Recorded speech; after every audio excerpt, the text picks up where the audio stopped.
We're good. All right. Well, welcome to Dropped Outdoors podcast. I'm Dusty. This is Landon. This is going to be about as raw and unedited as we can make it. We're going to try to make it sound good and look good, but we don't even know if we're going to do that, really. We're going to try to kind of stick to outdoor topics, fishing, hunting, camping, anything like that. But Yeah, we're going to cool with that. But see, like this shit confuses me. Like it's just melted plastic, basically, or what? Yeah, it's just melted plastic.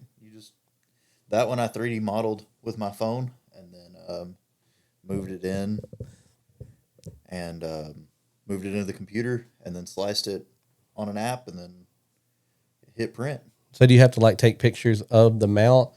Yeah, And then it uploads, or? yeah. I got on my phone and basically just took the app, got on there, and then walked around the deer head, and it scanned the whole thing. Oh, so it's like the scanner app for paperwork and shit like that. Yeah, exactly. It's just that, but in a 3D model sense.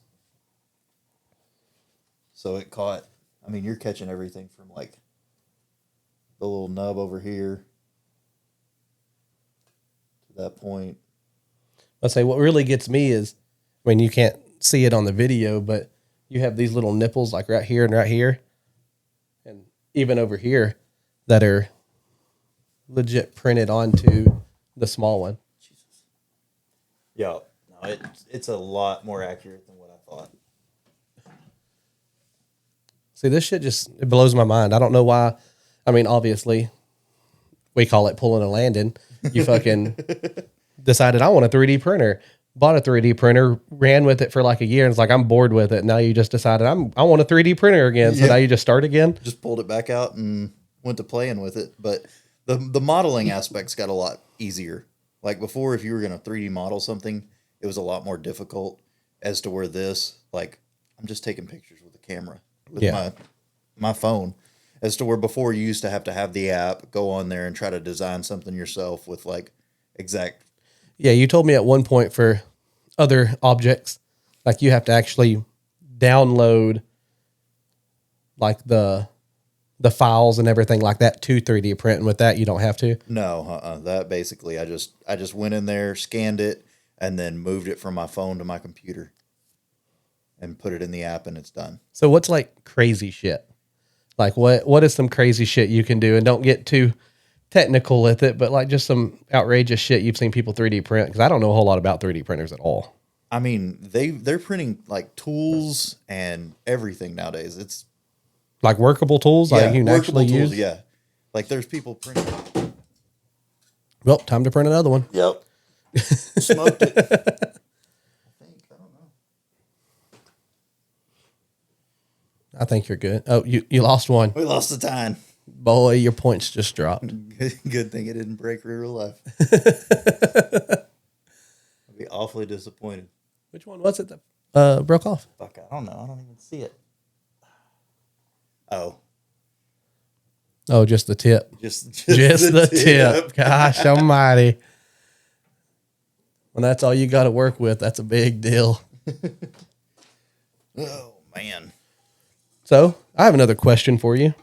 Yeah, what you got? Idea hunt. Anything, no matter what it is, what do you want to do? Ideal hunt. Honestly, have a place in one of the big whitetail states. Ohio, Missouri, Kansas, one of those. I want a 200 inch. That's just go out there for that one monster. One monster. I would never complain again. And honestly, like, I want to go shoot elk, and moose sounds like fun, but they don't really do it for me like the whitetail do. Yeah. That's what I chase.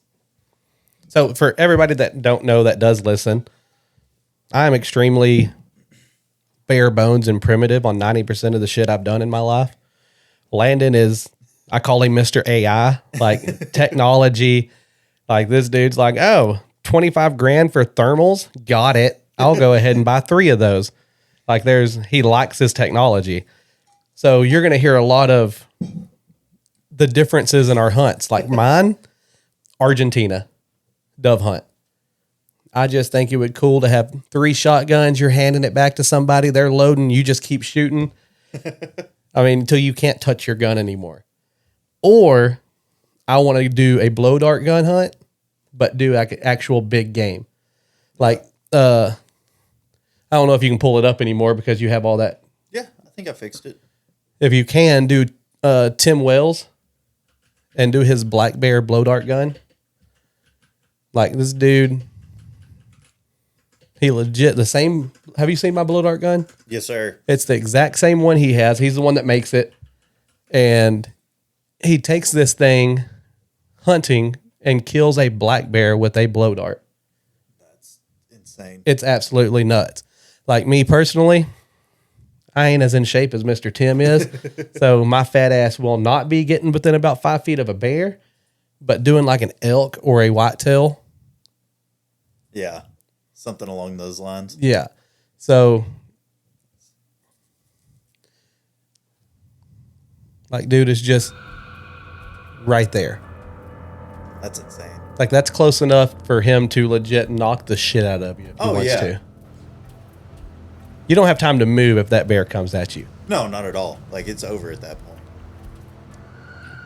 But I think it would be like, I'm thinking like an alligator or lizards in Florida with blow darts would be fun as shit. That's insane. Yeah, dude, just smokes it. That back cap just kind of pops off. So the broadhead legit goes in and just stays in. So all those vitals are just destroyed. They're just shredded. But his chest is filling with blood, and he peacefully moves off. Wow. Like, if anybody wants to check him out, it's Tim Wells. But dude is insane. Legit one of my biggest heroes when it comes to hunting. That's wild. Man, what a beautiful creature. But it, like, obviously he has multiple of those videos. He has some where he's legit alligator fishing with the blow dart gun because he has them set up for a rod and reel combo. Oh yeah. So you can I don't know, dart fish, I guess, bow fish with the blow dart gun. Yeah. So like he has, like, you can go to his link and go to his website and you can see all the shit. He has different size darts from rat darts all the way up to like massive broadheads where you're shooting those things out. And that's crazy. Like that would be an experience right there. Like it's one of those that I want to do it, but I want to baby step myself up. But that would be like, if it was one of those, Tim called me, he was like, I'll take you on any hunt you wanted to go on. It's going to be hard not to be like, I want to kill something with the blow dart. Yeah. And I don't know how much of blow darts you've shot other than like the toy ones we had back in the day. Just the toy ones. You don't aim those things. Like it's so second nature to anybody. Braxton picked one up. Braxton, 11-year-old son, he can pick one up and this dude can just dead-eye dick it with the blow dart gun because it's all feel. It's not, there's no real technique to it. And you can't explain it until you actually shoot one. Like you're not aiming. Yeah. You're looking down the barrel, blowing hard, and that thing's just firing. Yeah, buddy, blowing hard. You know what I'm talking about. Maybe that's why I'm so good at it. Uh-huh. But it's just, it's going right where you point. So you're just pointing and shooting. That's crazy. That's crazy. How well do they go through the water? Do you? If you use the bigger broadheads, like he has some that are made, I don't know if they're specially made for the water or if they're just their bigger ones. Yeah. But we've taken them out in 1.5 2 foot of water. You have those gar that come up or even carp. As long as you don't hit a buffalo in the head, it's going to be a little tough because that thing's almost bulletproof. Yeah. But 2 foot of water, it'll go through. And it's the same thing with the bow. You're just kind of aiming right underneath it. Yeah. And the cool thing about the blow dart guns is they come with a red dot that attachment. And red darts, obviously the light refracts in the water. Yeah. So you set that thing up where you're aiming. So when you look under the water, instead of aiming right at the fish, your red dot's going to be where the dart's going to go. Oh, okay. So you're going to have that thing, as soon as your red dot hits that fish, you can blow. And technically you'll be 1.5 feet underneath the fish. Yeah. But it's going to hit that water, refract up just like an arrow does, and smoke whatever you're shooting at. So it's kind of cheating, but it's kind of fun. Sounds like a good time. Let's say it's fun. That's all that matters. Yeah. We back. All right, got it adjusted now. Had to switch to a completely different camera, and I'm just gonna fuck with this one for a little bit while we talk. I don't understand why that just stopped working though, because it's worked. We fucked with it 3 or 4 different times, and not counting the uncountable amount of hours you've just been fucking around in here pulling and landing. Yeah, no, ridiculous. It's a little much, but I guess we will see what happens. I'm gonna just set this here. I'm gonna have to apologize to people from deep throating my microphone and breathing into it. It happens. That's what mouth breathing does for you. I feel like that was a fat joke. I'm gonna accept it, but I feel like that was never. Your fat ass over there mouth breathing. Breathe out of your nose like a normal person, you fat ass. Oh shit. No, I really do like that camera angle though. That's pretty cool. I do like this one. We may have to move and adjust and do different shit, but And honestly, it's just as clear as the good camera. So I mean, yeah, I'm not mad at it, and we're not trying to pick up audio from it or anything. So do I just have like a really white hair out there? Or is that something that's like picking up on? Oh, it's just probably just camera. It's the light, yeah. Probably one of my fucking grays just refracting just the light. coming in hot. Coming in hot. All right, let's see. I'm gonna go to the menu and see if there's like a auto offset situation in here. Do you think that's what it is? Probably it's just a. No. I hadn't messed with any of that stuff, so I don't know why it would be doing it now. But there's no telling. We're just gonna pull it landed and figure it out. Yeah, we're just gonna figure it out on the fly. But while we're doing that, we can still. What were we at? I think we were. I think we were talking back about on trout fishing, or we. I think we were talking about how good looking I am. Well, that's always the case. Yep. It was a big topic of conversation last night. Hey. I don't know if that's true or not, but I'm gonna take it. You were looking quite dapper, sir. Hey man, I thought everybody there actually cleaned up well. It was you. Impressive. I was a little upset that you fixed your hair, and not in a bad way. Not that you didn't look good. I told you looked great, but the cowboy hat Landon does something to me. Like I can wear baggy pants and they turn into skinny jeans with cowboy hat Landon. You know that mustache, the cowboy hat. It's just Doc. Say when. You know what I mean? I love it. I go out there with my nice Western sports coat, my cowboy hat, and I'm like, the only person I have to compete with is Landon. And you don't even have your cowboy hat Didn't on. even show up with it. You know who did look good though? Alex. Yeah, Alex cleaned up good. Alex looked sharp and didn't even get a haircut. no, didn't even try. He told my wife at the wedding, "Hey, I need one of these." I was like, "Yeah, you're supposed to do that before the wedding, bro." And he was like, and my guy, I didn't even know he had his license to marry people. Yeah, he went and got that done. So For them? yes. Oh, okay. So whenever we had Ashley's party, was the night that either Lauren or Lindsay convinced him that he was going to do it, and he said okay because he was too drunk to say no. You know, I have to say, Alex is a cool ass dude, but Lindsay, that is a boss bitch. I fucking love her. Like I can sit here and talk to her like me and you were talking, and don't even know her that well, but she is like the easiest person. Like she's one of the dudes. Yeah, she's chill for sure. I mean, that's the main reason I married Amanda is she's one of the dudes. She can kick it with all of us. Insert wieners flying at your face meme. But she's like, you know what I mean? Like she is one of the dudes that are just, you want to go mudding? You want to go wrestle a gator? Cool. Just whatever. Or she can be like last night and put on her riding boots and a dress and a pea coat and look like a fly ass bitch in there. Hell yeah. I had to tell her multiple times. I was like, babe, you're gonna have to tone it down. You're not supposed to come to a wedding and be the sexiest, most beautiful girl there. Yep. And of course, she told me to shut the hell up Oh, of course. because that's how she talks to me. I'm mistreated at home. What? How she puts up with you is the Me? I'm a fucking peach. oh man. Yep, I'm not finding anything. She's not verbally abusive. She's great for my ego, but she's physically abusive. She beats the hell out of me. Yep. Oh man, I'm just gonna set that there and watch it and see if it dies. Do you have it on right now? Yeah. I can't find any settings, so. The only other thing I can think we changed is make it where we can hook the YouTube up. Yeah, literally nothing. It's not that. It's something over there. You know what I love about pulling and landing, though? What?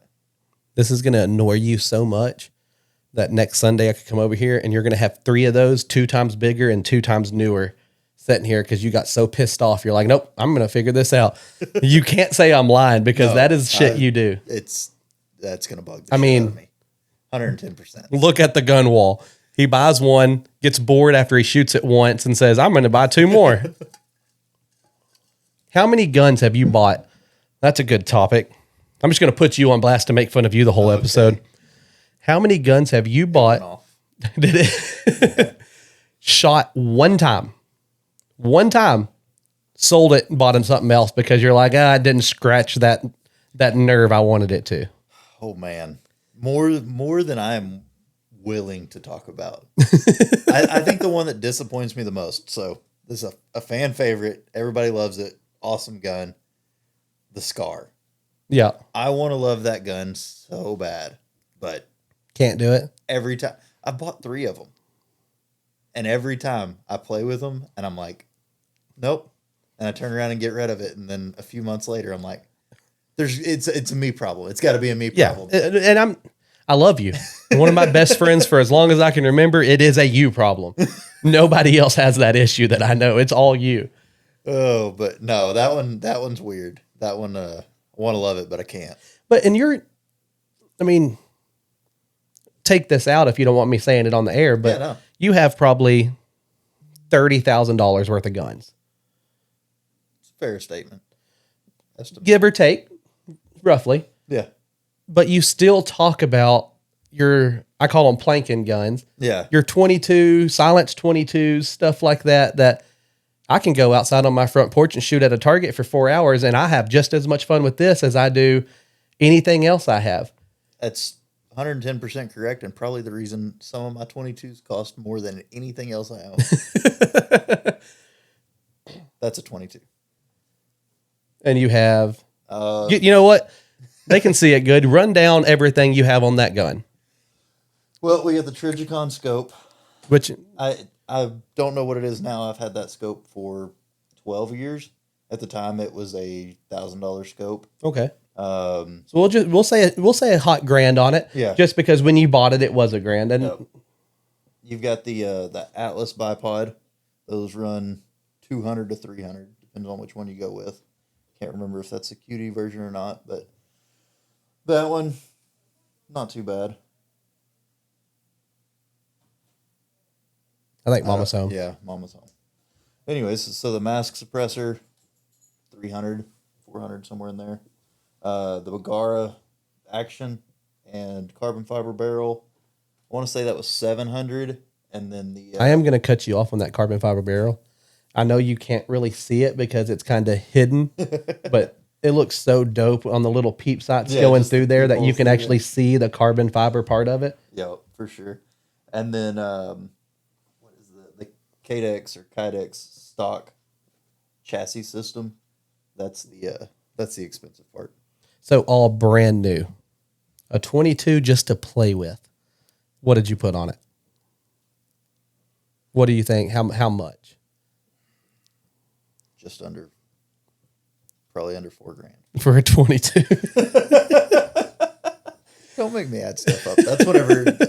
Whenever you feel bad for yourself. Yeah, I quit adding a long time ago. I just, you start looking around at things and you're like, oh yeah, that's shouldn't have done that one, but see, like me, I have my favorite handgun, and I'm gonna piss people off, and probably you too.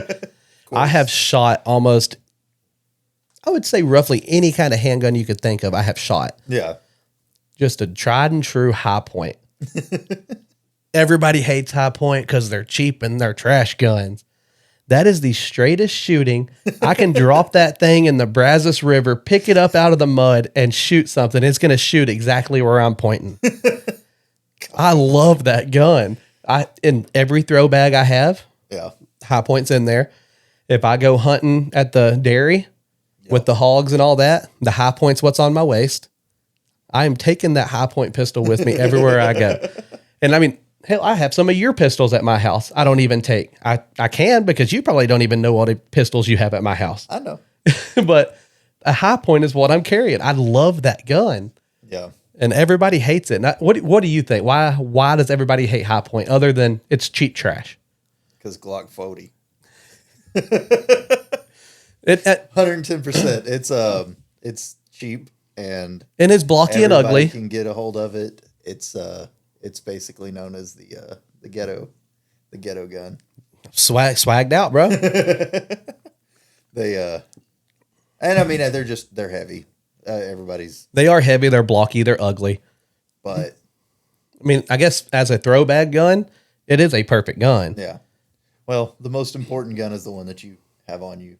That's true. And get to, if you keep it in a lockbox or some shit like that, it's pointless. I promise you're dead before you get to that damn thing. So, but say if somebody breaks in, you don't want to have to do a key code and a thumb. What are the biometric scanner? Yeah. You can't do that. I've never understood that. People are like, "Yeah, I bought this shotgun for home defense." Oh yeah, where do you put it? Oh, it's over the door of my bedroom.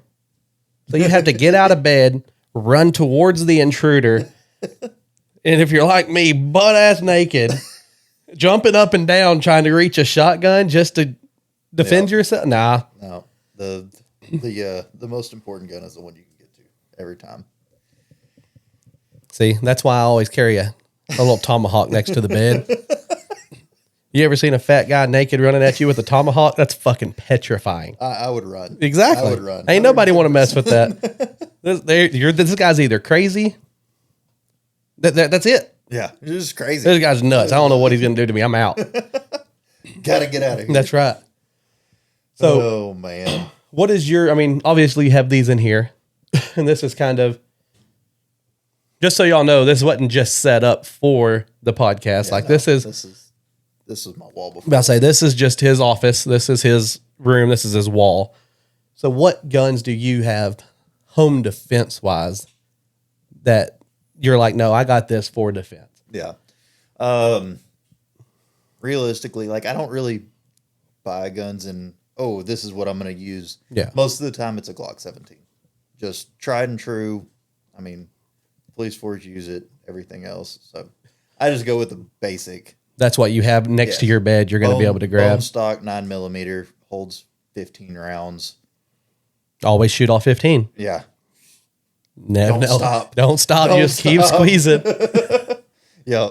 No, it's a solid gun. Nothing fancy. I've got the fancy guns for. You do have a pistol. I don't know if you still have that pistol. I don't even remember what it was, but it's a Glock 17. I felt like there was $2,000 worth of accessories on a pistol. I was like, man, you have as much on this as most people do their ARs. It was a fun gun to shoot, though. Yeah. Well, it really was. The reason that one was a little more expensive is because I was using it with my night vision. Yeah. And I had a Steiner light and laser combo. So it was the night vision laser and everything, so I could run around. So it all just kind of connected and everything. And so that was, I think at the time, it was an $800 light and laser combo, maybe $900. And you started building that whenever you went through your big tactical phase where you had the bulletproof vest, you had the hat with the night vision on, the helmet. I mean, you still have the helmet somewhere. Yeah, that is right up there. You can't really see it. But you had pretty much head to toe all your tactical gear. That's when you started building that pistol, right? Yeah, that was that one. But because that one lasted, me making fun of you for shooting a gun once and then getting rid of it. That one was a 2, 3, 4 year build, if I remember correctly. Yeah, there was a constant upgrade on everything. Yeah, there was always something to do with that one. It was send it in, get it stippled, change it up, do slide cuts, bunch of different things. That one went on for quite a while. And then I don't exactly remember. I think I had a good chunk of money that came in from the oil field stuff. And I think I sold that one so I could build another one. Imagine that. Yeah, exactly. I just turned into a different Glock 17 is all. I'm about to say you messed around with some of that oil field money. Whenever you're making the big oil field money, you were like, you know what? I'm going to get this and this and this. I'm going to shoot 3 shots through it. Say, I don't like this gun. Sell it and get 2 more of these. Yo. And hell, the only thing I feel bad that I sold was the damn Raptor. So. Yeah, I wish you wouldn't have sold the Raptor. I mean, I get why you sold it. I mean, oil field shutting down, kind of. I mean, it's not. Obviously, it didn't shut down. Thank God, drill baby drill. Yeah. I don't give a shit if you're We're back. I don't know. I don't care if you're a Dem or Republican, but drill baby drill's good for everybody.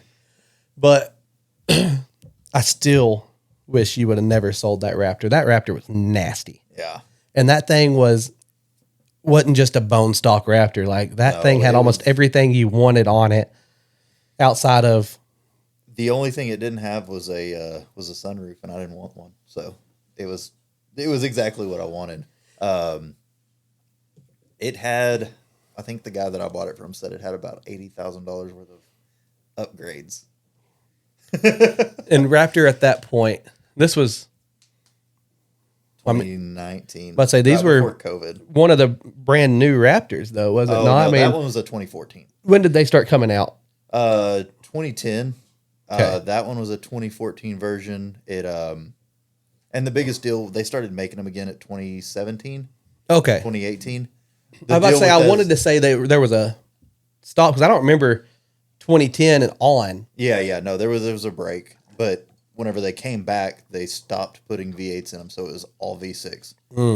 So up until recently, it's been the first 4 years, and those are V8s, then the V6s, and then recently they made the Raptor R. Yeah. Which are outrageous right now. But say, so your Raptor was, say, $80,000 vehicle? $60,000 vehicle? I think at the time. Stock. Yeah, stock, I think it was a $54,000 to $60,000 vehicle. And then $80,000 worth of upgrades? On top of it, yeah. God almighty. It was nuts.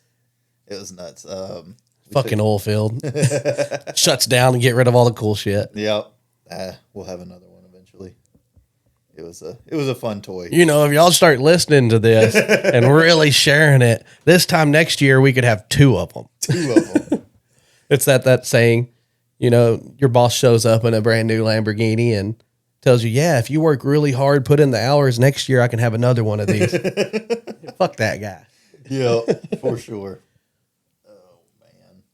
Yeah, I've never really been an envious type person. Like, especially with my friends, I've always been pretty good about, even if I'm jealous of something, I'm good about, I'm jealous.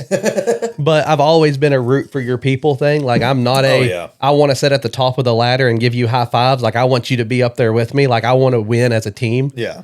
But that one, I was a little envious of that Raptor. I mean, I tried to buy your dad's. Yeah. Like, I wanted one so bad. And then when you got rid of yours, I think that was the only time in my life that I've been hurt over something that had nothing to do with me. Yeah.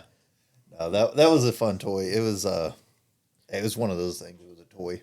Like, oh yeah, as an extra vehicle, I was like, yeah, that'll be the first to go. I would get videos of Landon down in South Texas, and like we said, this is $130,000 worth of a truck, give or take. And he sends me a picture, and the truck's 7 feet in the air coming off of a dirt ramp.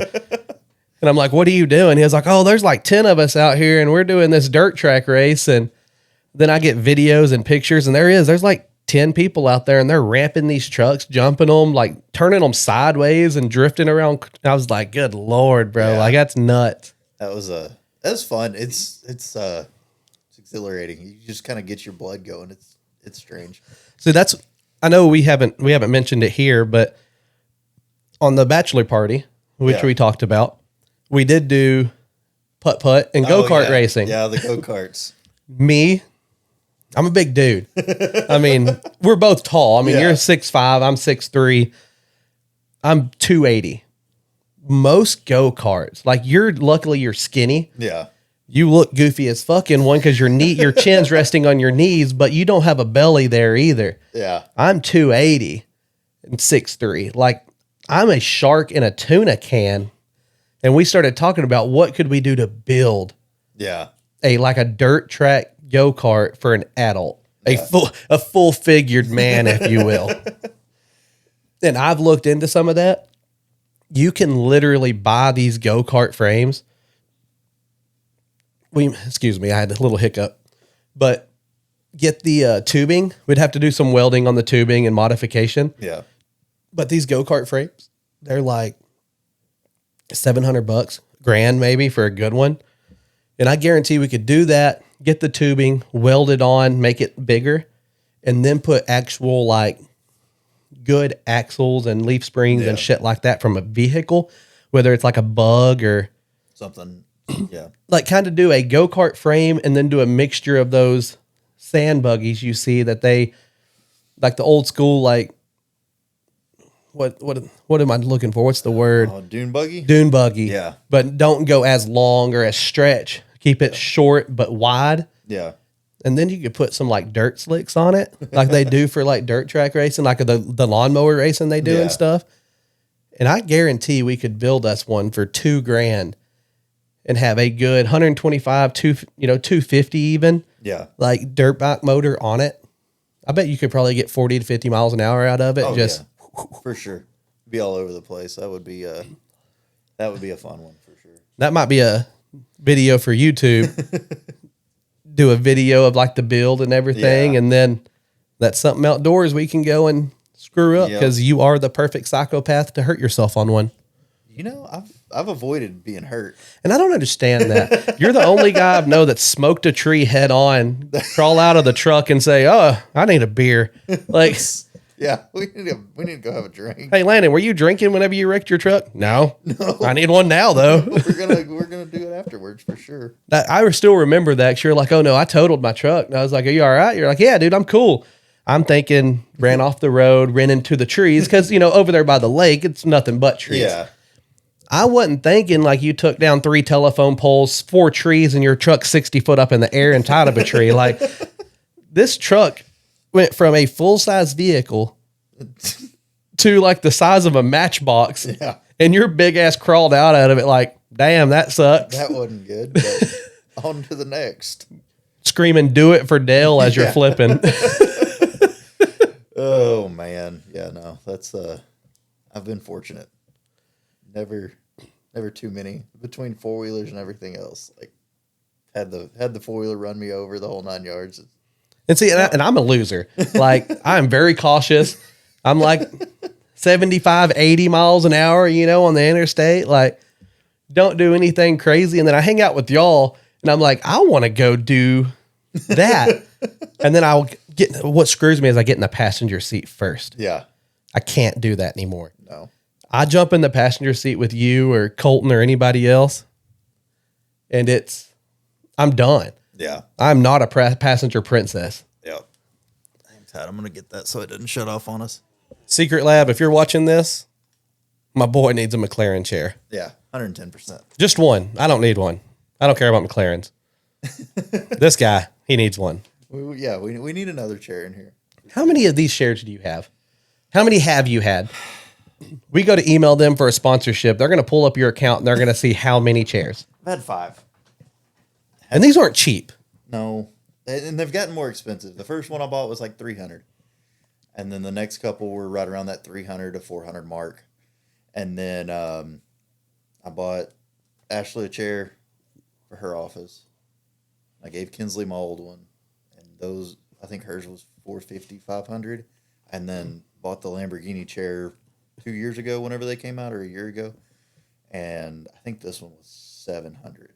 And then went to look at the McLaren ones, and I'm pretty sure they're like $800 now. And I'm not good with money. But I will say, like, I've been being a big guy, I'm big on chairs. Yeah. My chair at home, it's $350 chair. But these are worth it. Oh, I love them. Like, I sit into these and you can kind of lean back and lock it. Like, you're just kind of chill. Yeah. Where even my one at home, if I lean back too far, I still feel like I'm like, okay, this isn't going to stop. The whole love handles are about to tumble over. You know what I mean? Yeah. Yeah, no, this, they're worth it. I love them. It's one of them deals that if you're going to sit in it for a long period of time, it's nice to have something that's comfortable Yeah. and worth using. The realistically, whenever I bought this one, I was working from the house, Oh yeah, so you're office constantly on job, your ass. doing that. So I really did never do anything but sit in this. So I was like, I'm gonna splurge on myself for sure. Yeah. Which I'm big on that. But saying that's maybe it's because like our work background has been not the same industry, but the Similar. same concept, Yeah. like in a truck, doing sales calls, constantly on the move. Now that I'm working from home, which I'm going to be done in April 1st, I'm going to be back in the truck, constantly on the move, making sales calls, which I'm overjoyed about. Other than the fact it has been nice kind of 2 or 3 days of the week. I just wake up, got my drawers on, maybe my robe, and I'm in there doing Zoom calls with a nice little suit jacket on and shorts. You know what I Yeah. mean? Like, don't have to worry about anything. Yep. You're not. But No responsibilities at that point except for just getting there and get your work done. I do miss the FR button up, nice sports coat, some steel-toed boots, and like actually looking good. Like, Yeah. there's something about waking up in the morning, hitting a workout, a cold-ass shower. Yep. Joe Rogan, sponsor us. Cold-ass shower, though, and then dressing up and looking sharp. Yeah. Like, there's something about it that just kind of sets that mindset. Like, Colton would be a perfect person to talk to about it. Mr. CEO, if y'all didn't know, Yeah. he's our big business friend.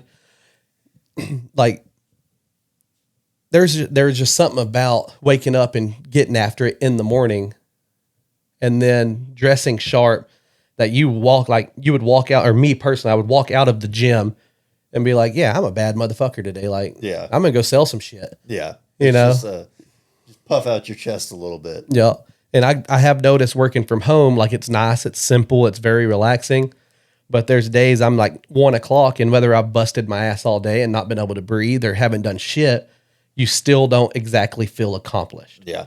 Like there's something about like, I didn't earn my paycheck today. Yeah. That's 110%. That's you're worse than I am. Oh, yeah. Like you take anything you do as like it's your business. We're going to grow this shit and go 140 miles an hour at it. Like, fuck y'all, get out of my way. Oh, you're the CEO? Cool, shut up and I'll make you money. yeah. And Let me do my thing. like you're worse than I am. So I can imagine like what is your prime morning routine to get you like, I'm going to walk in, throw my junk on the desk and sell some shit. Well, right now it's not a whole lot. It's kind of wake up and do my thing, but recovering from working as much as I did previously, it's going to be getting back in the gym. That's going to be 5 o'clock in the morning, be up, go get in the gym, get my shit done, get back, take the kids to school, get everything ready, and then go hit the streets and just get in front of people. And as I've stated, I know I'm still a big guy, but I've lost 60 something pounds. Yeah. And I've always been good in the gym. Just before I was doing like strength, like I was doing the strongman stuff with Remy, and Yeah. Remy, obviously he'll be the first one to sit on here and tell you, because I do plan on having Remy out because he's just a fun dude to talk to. Yeah, for sure. Respect the Navajo Nation, right, Remy? He's not Navajo, by the way, but the dude would sit there and be like, hey, you need to get your calories, you need to get your protein. He said, but you need to eat better, do this, this, this. You'll lose weight, but you'll still keep your strength. Yeah. I can't do that. I have to either get strength or I have to lose weight. Yeah. And I can. I don't hate people say they can't. I can do that. It just wasn't optimal for me. Yeah. So now I'm not doing strongman anymore, and I'm just focusing on losing weight and trying to get more of a muscular aesthetic instead of just this dude's big as fuck. Yeah. And just something about waking up in the morning, like every Friday, I step on the scale. But if I'm feeling down, I will step on the scale and be like, hey, I'm down 2 pounds. Yeah, we all know that's probably water weight. That's nothing, like you haven't lost fat in a day. Yeah. But something about stepping on the scale, seeing that, and then be like, I'm going to go hit the fucking gym. Yeah. It just sets you up. It just, get you rolling for the day. That's the part that I miss about not going to the gym. I hadn't been in a while, but Yeah. it's definitely that little, it's just one more level. Dude, and like on Fridays, me and Remy named it our douchebag workout. because that's all I do on a Friday is arms, shoulders, triceps, biceps, the basics. All the douche muscles that kind of stick out of your shirt is what I hit on a Friday. It's honestly a god awful workout. Like, as far as burning calories, burning fat, no, you can't flex cardio. I ain't doing cardio. Like, just straight up douchebag workouts. But I walk out of the gym on a Friday and I feel like $1,000,000. Yeah. Like, it's one of those, nobody can tell me nothing. Like, no, you're going to buy this. It's not like when, if, how much. It's what do you want to sign with, black or blue ink? Like, it's going to happen. Yeah. And that's one thing I do love about that kind of atmosphere, that kind of stuff. And another thing I've noticed is, obviously, like I just said, I don't do cardio. I fucking hate it. Yeah. And I think that was, my assistant coach in high school. I won't say his name because some people like him, some people don't. I don't give a shit one way or the other. He was the greatest thing for me. Yeah. I mean, the dude would show up at 4:00 in the morning. I would run 5 or 6 miles before school. He would follow me in his truck. If I slowed down, he would hit my feet with his bumpers. Like, it was, no, you're going to run, you're going to be this weight, and you're going to go to college and play basketball. We succeeded. Yeah. No, it achieved it. Now, granted, if he did it today, he would probably go to jail for child abuse and everything else because kids are fucking soft. Yeah. But that's what I needed. Yeah. I was a hard-headed, stubborn, my 110%. ego was through the roof asshole. And I needed the same adult as me saying, no, fat ass, get out there and do it. Yeah. And he 110% was. Yes. And I credit him with, good or bad, I credit him with who I became as a athlete. Yeah. But, running 10 miles a day for 3 years in high school, like sophomore to senior year, every fucking day, got to where I was like, I'm not running ever again. Yeah. So doing the douchebag workouts, I feel like I can do, like, whenever we would go with Colton, we'd do like the 1,000 rep arm workout. Yeah. You have to go fast. Yeah. You're breathing hard. So that's the cardio I get. And I've noticed with just doing that, with me liking to go out, putting up a hammock, not taking anything with me, and just trying to survive for 24 hours out in the wilderness. Yeah. I've noticed it's a lot easier right now being able to breathe than it was 6 months ago. Yeah. Whenever I could lift a boulder off of me, but I couldn't walk 10 steps. Yeah. 110%. Lost that weight, do a little bit less workout, like weight wise, more high, like more, not really high intensity, but a lot more reps. Yeah. Getting that breathing down a little bit. Now I can walk to the other side of the lake and catch me a fish to eat instead of laying there saying, man, I wish I could do that. Breathing hard, just looking at it. Yeah. If I'm going to get up and move, it's going to get me going one way or another. So do you have any topics that you want to? Oh, man. I know we haven't really talked about it, and you're really more of the Yeah. IT man. Yeah. I'm the listener for the most part, but no, shit. The only thing we really have coming up is turkey season here in a month or month and a half, something like along those lines. And last year was the first time I've done it. So I'm ready to kind of get back. And I haven't true turkey hunting. I haven't done it in a long time. yeah. But that back fence line on our property, they always roost there. Yeah. So we have turkeys every year. If I see a big one, a nice one I want to shoot, I see like that beard's just dragging the floor, I'll walk out in the backyard and shoot it. Yeah. But I really, this year I want to go turkey hunting somewhere and actually try to call in, do the legit hunt. Legit. Honestly, Not a back porch hunt as I call it. God almighty, my bad, fellas.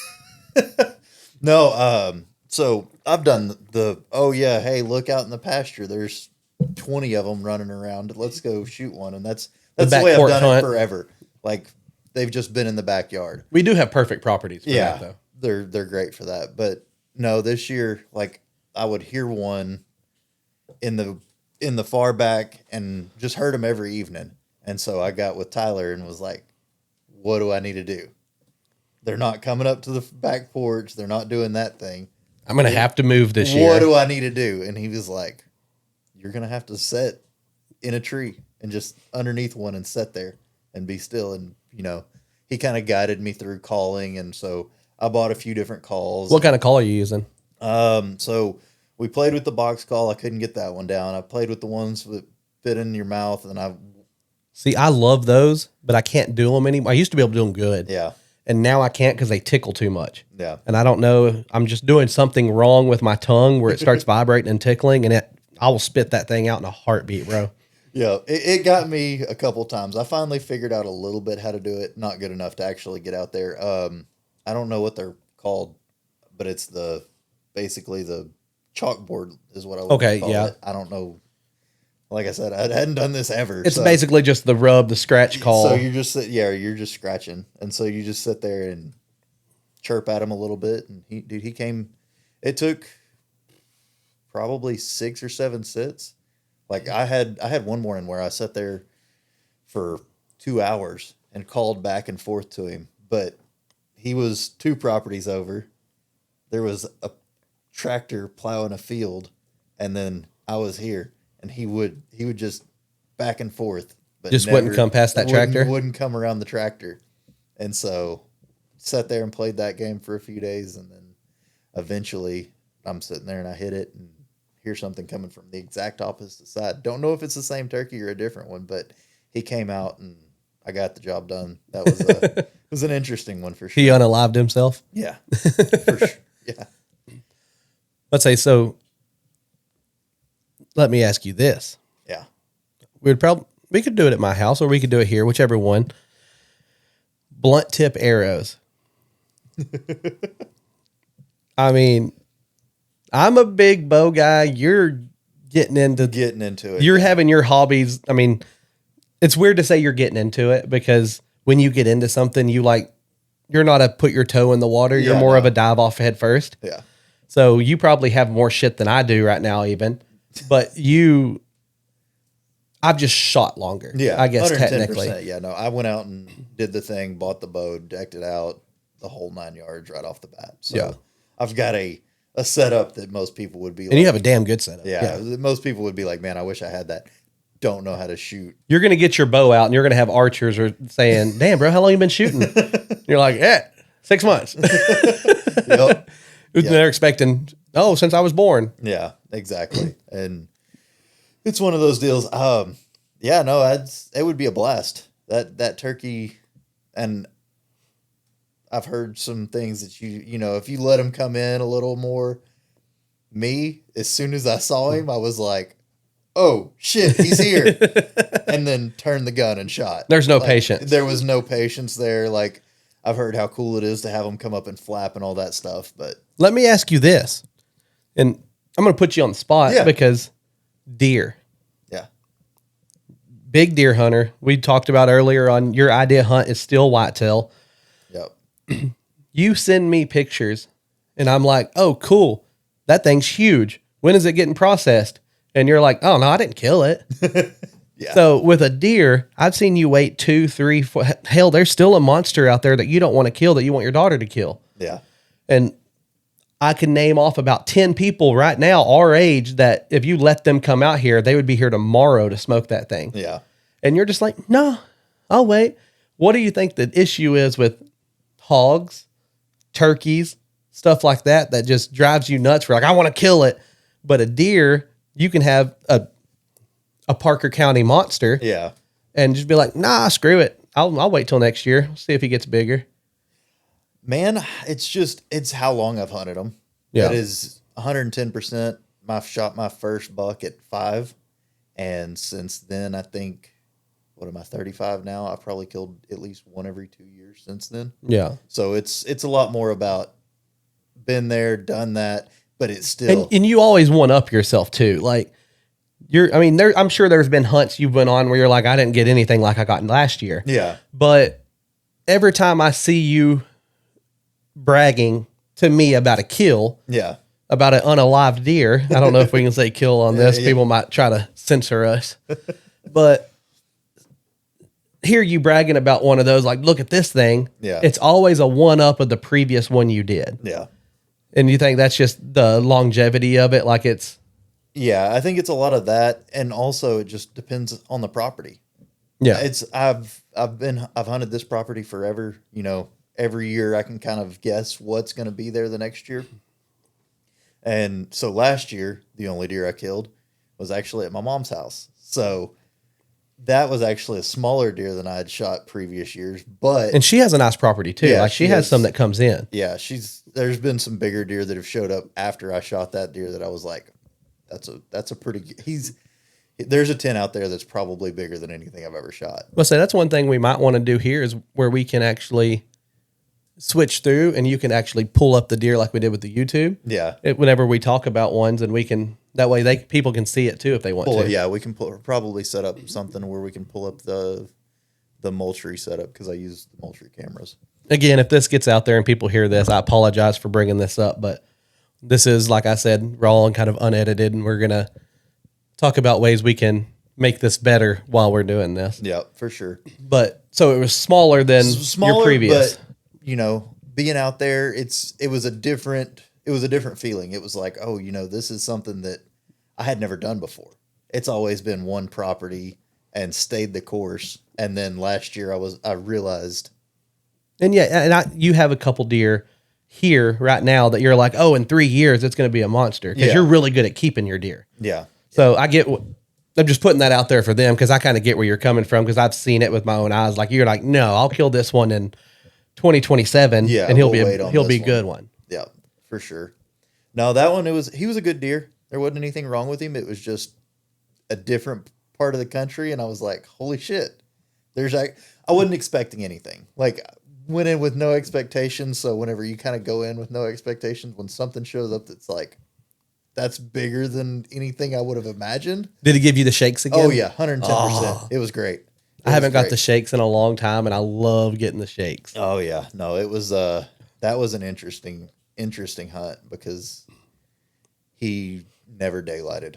Yeah, I saw him daylight one time on the camera, and it was a weird fluky deal. But every deer that I had that I was kind of keeping tabs on, all showed up during that day. It was strange. I don't know if it was moon or what it was, but they all daylighted that day. Just the right. It was the right time. day. Yeah. Yep. So speaking of cameras, though, go ahead and give a shameless plug and shout out to the camera because your cameras are dope. I have access to them. I get to see the pictures mainly because I'm a nosy bastard, and Landon gets tired of sending me shit all the time. So I'm like, give me pictures, and let me have access, and I'll just look through them all I want to. Yep. So they are dope. So what do you use? Who do you use? What is the? So I use the Moultrie. I've used them for years. I've bounced back and forth, tried to check out different brands and do different things, but inevitably it's always come back to Moultrie. That's your go-to. That's my go-to. They've good customer service. The cameras are always top notch. They're a lot clearer than a lot of the other ones that are out there. They just work. And it's not night vision. I don't know exactly how to. Oh yeah, it's night vision. Well, you get what I'm saying. Like, Yeah. I say night vision. I don't want people thinking of like green screen. Oh yeah, no. Like no. it is the black and white night vision, but they're crystal clear. Yeah. Like at my house, we're set up, what would you say, 15, 20 yards away from the feeder. Yeah. And you can legit pick out the points. You can almost measure Yeah. from that far away with how crystal clear the image is. Yeah, that's typically how I keep tabs on all of the deer that I have is I can visibly just measure off of there within 5 inches or so. We do need to start naming these things though. Yeah, no. Especially some of those that you're like, oh no, in a couple years, Yeah. it's going to be it.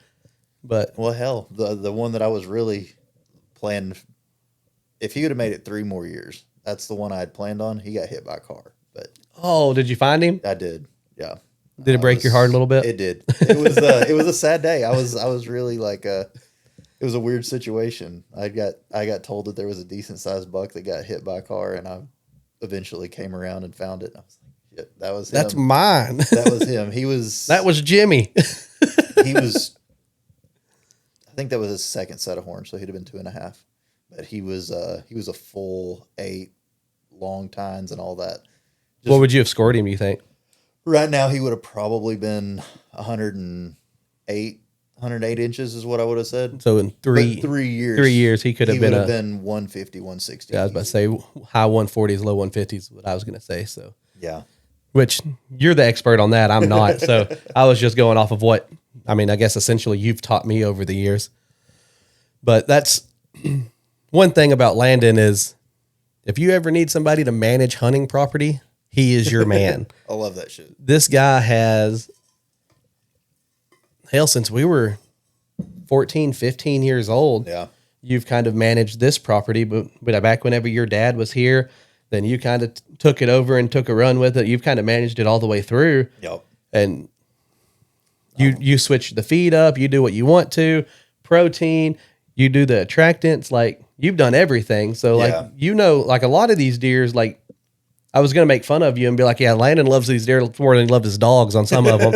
But in a way, some of these deer have been around here as long as your dogs have. I've had and that's not true, by the way. Landon has lap dogs that are like 150 pounds and he sets in their lap. That's true. They're babies. But no, some of these deer, like there's one out there that he probably should have been shot years ago, but it's just they're finding the right time. Yeah. He's not a scrub buck, but he is a cull that needs to be gone at some point.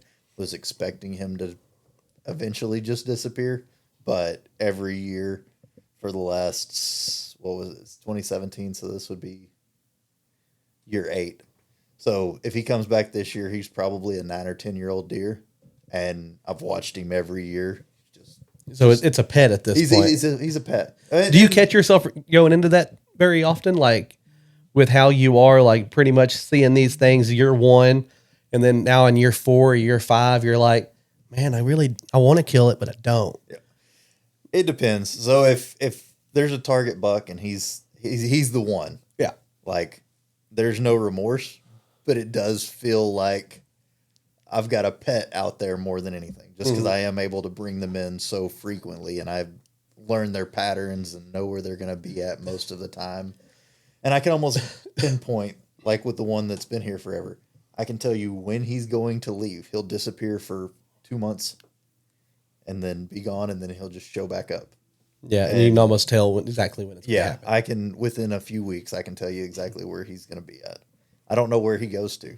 I've asked neighbors. Nobody sees this deer. Yeah. It's real weird. So that's your Harry Potter deer. yeah. What I don't know. I'm going to make myself look stupid with the Petro Patronus or whatever the hell they say, but there it is. Yep. There's your guy. Yep. No, it's funny. It's funny to watch them grow and all that stuff. But Speaking of change of subject a little bit, I apologize. You'll get used to it with me because I'm fucking off the wall.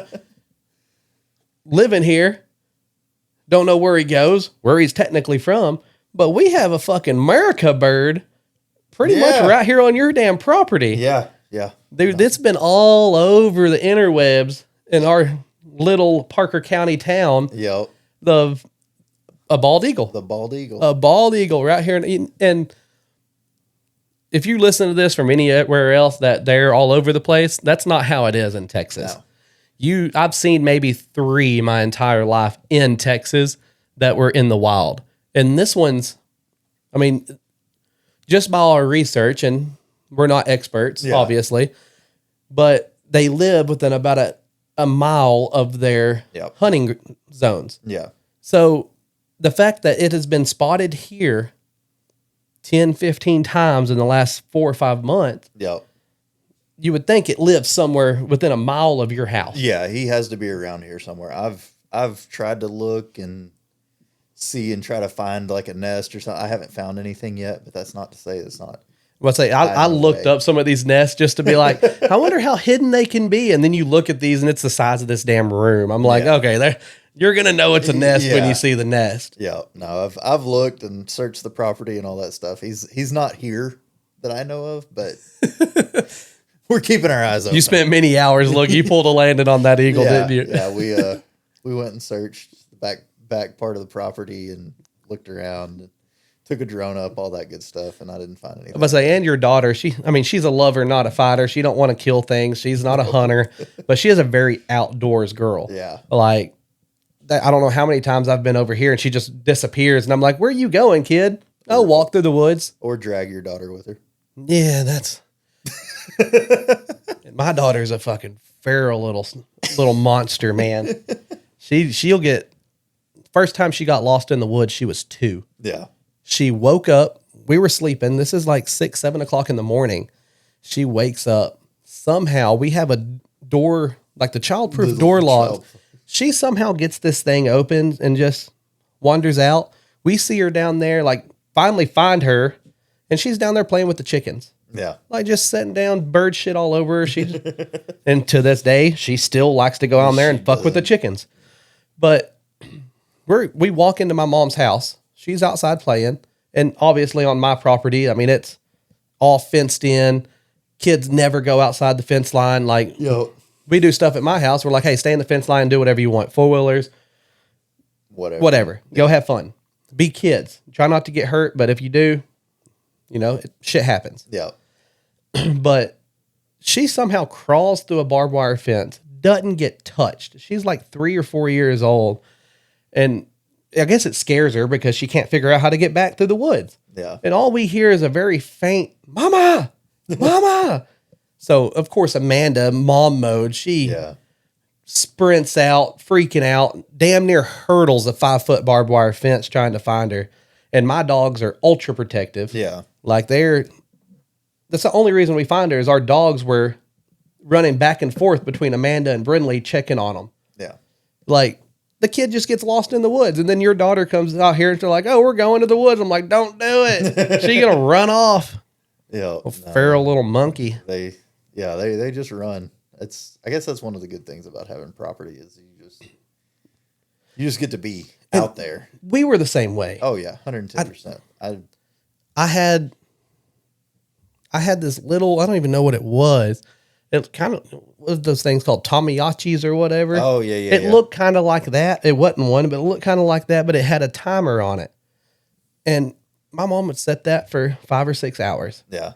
And if I had not been back home when that went off, I had to go home and say, "Hey, I'm okay." And then I left again. Yeah. And then when it got dark, I came back in. Yep. And I don't know how many times I would end up 3-4 miles from my house trespassing on somebody's property, just marching through the woods. Yeah. Have a BB gun or don't mean nothing to us. No. And with my kids, I know they're doing the same thing we did, but I don't remember ever getting lost. And if I did, maybe I just knew my way around better because I did it more. I don't know. But now being a dad, I'm like, "No, you can't do that. What are you doing?" What are you doing? And of course, being here, it's a lot different now than what it used to be. Oh yeah, like 10%. We've got all the housing developments and everything going in. I could walk from my house to Tyler's house, and that 40-acre lake and some creeks were really the only obstacles. Yeah, never saw another house, never saw a car. Yeah, power lines, telephone lines, that kind of shit was about all you saw, and bushes, trees, briars, that kind of stuff. But now I don't know if I could even walk to Tyler's house without going through like somebody's backyard or two. Yeah, you would definitely have to hit neighborhoods, I'm sure. There's just no untouched property around here anymore. About saying all of his property now, the front half is all a housing addition. Yeah. Like it's not even like it used to just be open fields basically that went up there and there was 3 houses and they were all his family. Mm-hmm. And now it's like a whole housing addition in the front half. Yep. No, it's different around here for sure. I've joked with my daughter. I'm like, whenever I was growing up and I was your age, like I didn't tell anybody how much land I had because it wasn't enough to say anything about. Nowadays, she tells anybody how much land she has and everybody loses their mind. They're like, "Well, how do you have that?" Bro, and and don't get me wrong. I have some buddies from California that I'll never admit it to them because I make fun of them. Cody Delabetta, perfect example. He's a detective here for Parker County now from California.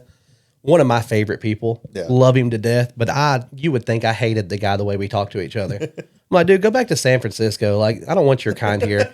Like, just go off. And he's a Niners fan, so it makes it even worse because me being a Cowboys fan and us sucking and the 49ers being good, it's nonstop talking shit. It's terrible. But love him to death. But I have some California friends that move here. Yeah. And especially my dad getting older and going to the coffee shop every morning. He's talking to some of those older guys and you start hearing them, "Oh yeah, Charlie has a ranch." Bro, we have 15 acres in Peaster. Yeah, they're like, he has 3 ranches here and here and here. And we're like, no, this is not a ranch. Like, you might be able to fuck around and call it a farm because he has pigs and chickens and shit like that. Yeah. Us, being from Texas, it's not even a farm. That's just a normal necessity for most people that live in the country. Yeah. Like, you go to the dairy, cool. You want to call that a ranch? Yeah. The land is there. There's no horses. Yeah. Like, that is legit. Just that is a dairy. There's not any dairy cows anymore because they're not milking, but there is, I don't know how many, 200 head, 300 head out there. Cool, I get that.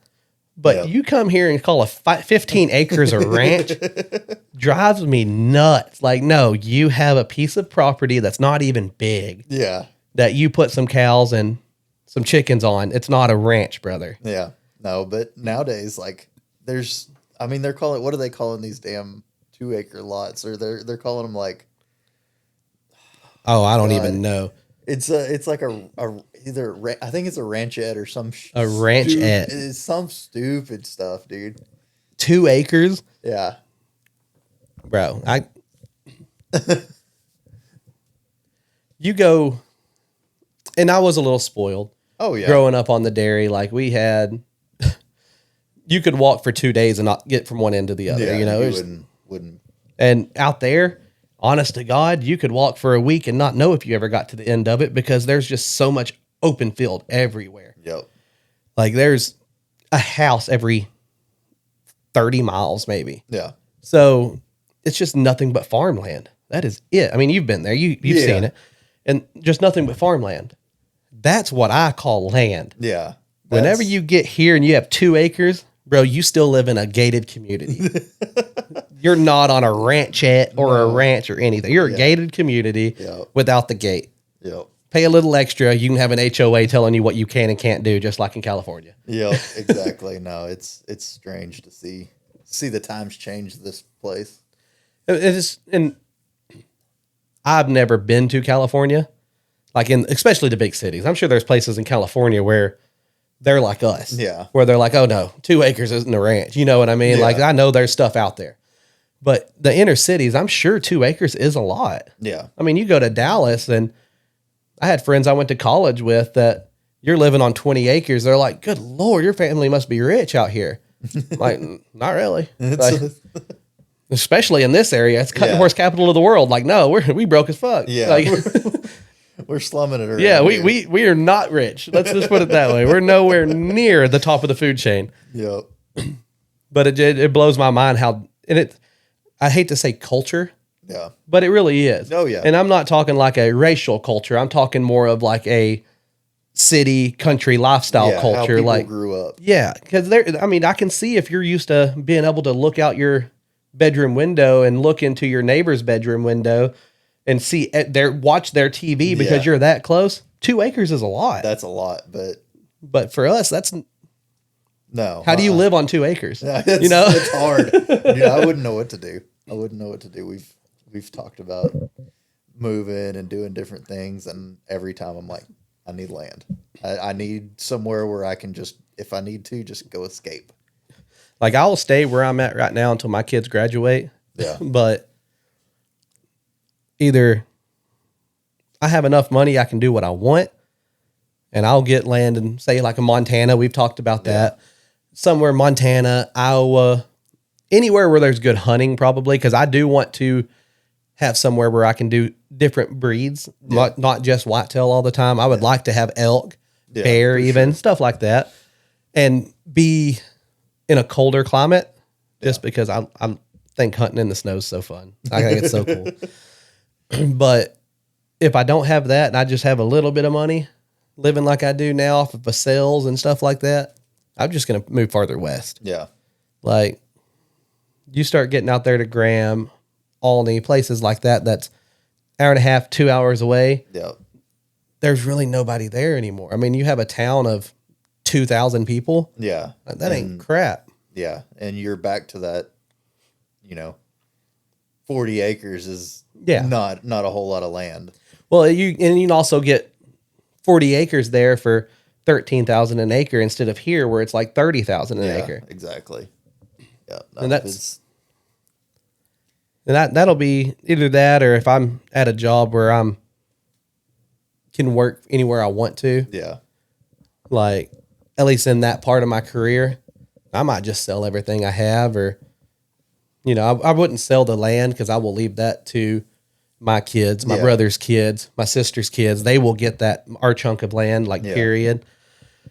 But I will sell everything on the land, clear it out. Yeah. And I'll get me an RV and I'm just going to just travel. Yep. Where's the hunting at this year? I'm going to go spend a couple months there. Oh, it's cold. Okay. Well, I'm about to go to Port Aransas and live on the beach for a couple months. Yep. Still work if I can. That's what I want to do. Yeah. No, I'm in agreement with that. It's a cool lifestyle. And you have a big fetish with getting your pilot's license. Yeah, that's on the list. Like that's gonna happen. Like I've honestly heard a lot of things my friends have told me. I'm like, you're never gonna do that. But you've been saying this since we were 13, 14 years old that you want to fly.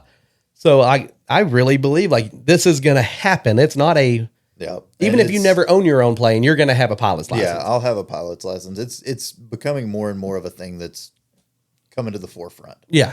Like it's kind of been always backburnered, but it's always been a want to. Yeah. But there was no reason to. Yeah, exactly. And now with, life and everything else, it's kind of becoming into more of a near goal than hey, that's a eventual thing. So you thinking plane or helicopter? Dude, I don't know why. Helicopters scare the shit out of me. See, and I'm the exact opposite. I've been watching. All right, it's old. Did you ever watch The Secret of Skinwalker Ranch?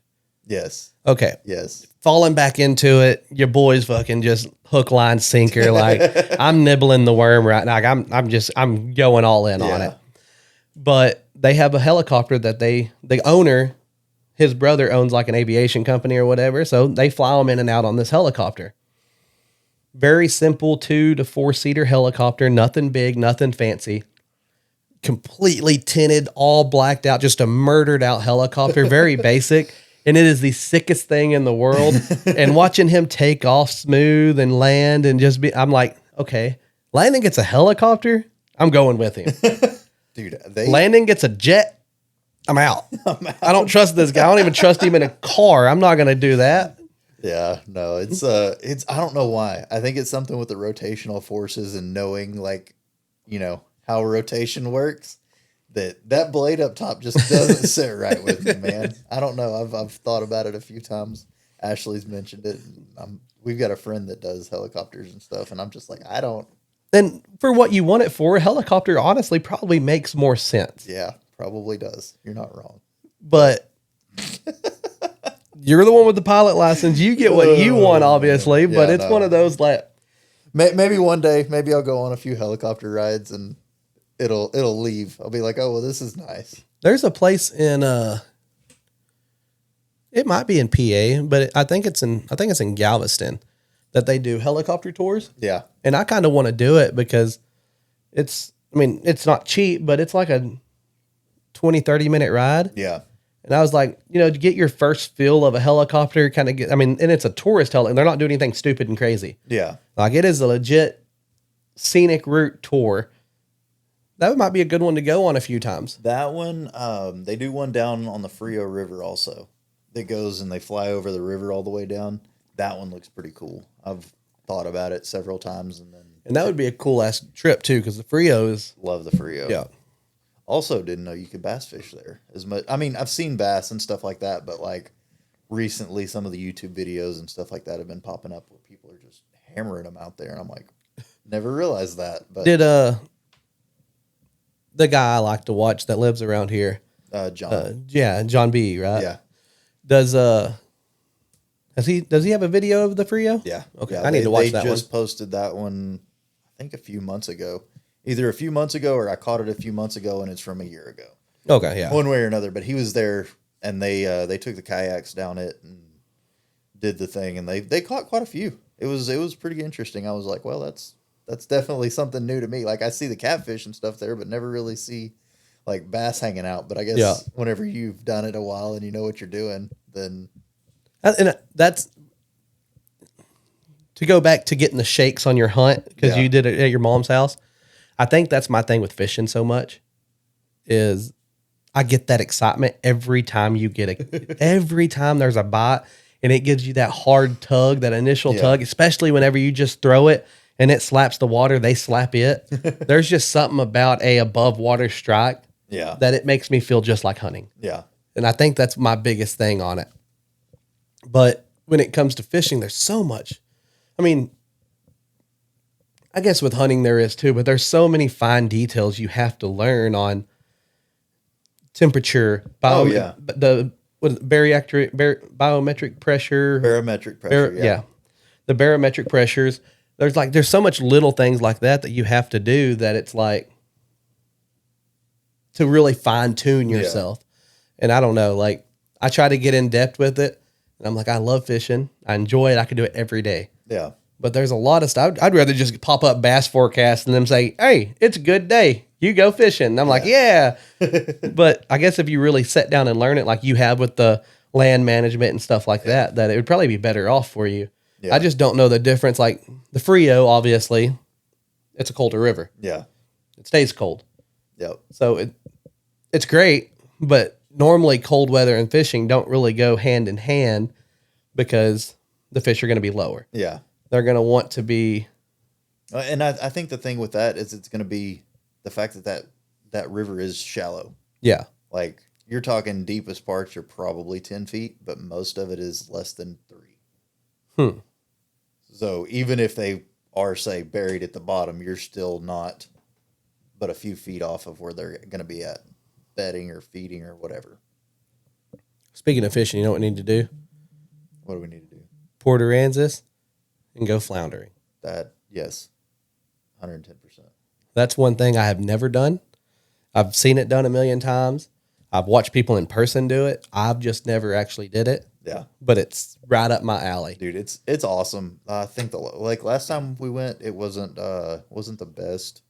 I don't know if we got anything, but there were all kinds of shit. I mean, we saw plenty of big ass drum, and there were dolphins that followed us around for miles. That's fucking dope. It was an interesting experience for sure.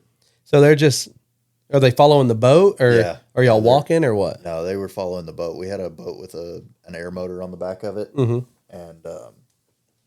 yeah, they just stayed with us anywhere we went. They were just right on the outside. So were y'all stabbing off the boat? Yeah. Okay. So we would be on the boat, and so you set up on the front, and it's got a cage over the top of the front, and then you just reach over the cage and stick. I think it's probably about a 10-foot pole. Is it kind of like a pontoon, like it gets into shallow water? Or every time I've seen floundering or watched it, people have been walking around on the shoreline, Yeah.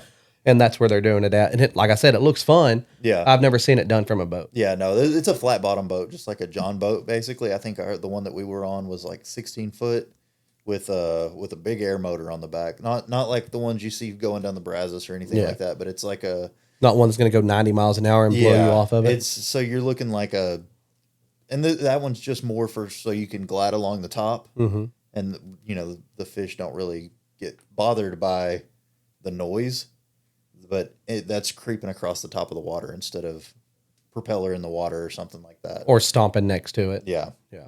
So it's a different way to go about it, but it's a lot of fun. I'm in. I want to do it. No, I tore. So I've been. That's what my grandfather loved to do. So he loved floundering. I went with him a ton. So you've been doing this for a long time. Yeah. That's my. I mean, it was he had his commercial fishing license just for that, just so he could go flounder. And where was it down in? Yeah, Gulf? He would go down Okay. to Port A most of the time. There was a few different bays in that area that he. Did he live like where the rest of your family lives? Yeah, or? Beeville. Okay. Yeah. I wasn't going to say the name just in case. Oh but yeah, no, I think that's okay. Maybe we've said Parker County and everything else, so Yeah, well, there are a lot of towns in Park County. Come find me. yep. But no, that's it's a fun experience. Like we'll have to get down there and get the boat out and do all that shit because we still have his commercial license. And so that's the good thing about, Ashley said she enjoys fishing. Yeah. I've never went with her, so I don't know. But like Amanda Braxton, Yeah. that's their thing. Like Amanda is the fisherman of our house. She fucking loves it. I can say the word fish, and she's like, "When are we going?" Yeah. I'm like, "No, we're eating fish sticks." We're eating fish. And like she's like, "No, like let's go fishing." Yeah. So basically, we can do anything fishing. Just say, "Hey, fishing," and she's gonna say yes. So Yeah. So as soon as we're ready to go floundering, it's happening. it's happening. Yeah. Like I don't have to ask permission. I just have to say, "Babe, get dressed. We're going fishing." She don't care what kind of fishing. We're going. Yeah. Oh yeah. Yeah. We can definitely make that happen. But how long have we been going for? Looks like about an hour and a half right now. So not too bad. Well, want to end it here? Yeah, we can do that. All right. So Save the rest for later. yeah, we're gonna start making this a every week thing. Don't know exactly when we're gonna post it. Probably a Tuesday or a Wednesday ish. Yeah. So hopefully here coming forward every Wednesday from here on out, I'll have one. We'll put links to the Discord, Instagram, YouTube, all that. That way, if y'all enjoyed it, please follow us on here. Follow us on, subscribe on Instagram, I guess is what it's called. It's not a follow, it's a subscribe. And if you want to get on the Discord, we're going to set that up, have it working. That way y'all can get on, talk with us. We're going to be on there communicating. If y'all think y'all have anything to add to these and y'all want to come on the podcast, we're going to invite people out from that. Yep. If you have topics that you want us to go over and talk about, like with me being big in primitive hunting and stuff like that, bushcraft, survivalist stuff, we can go over that. Landon is a guru on any kind of land management, how to get your property hunt ready, how to start from basically zero to hero. So if you have any questions or anything like that you want us to go over, you can put that on the Discord. That way we have topics that we know y'all want to hear. But if that is all you have, unless you have something you want to say, we can go ahead and log off and I'll catch y'all next Wednesday. Yeah, I think I'm good. So let's just leave it there, and then we'll go on and pick up on the next one. Sounds good. See y'all next time. Later.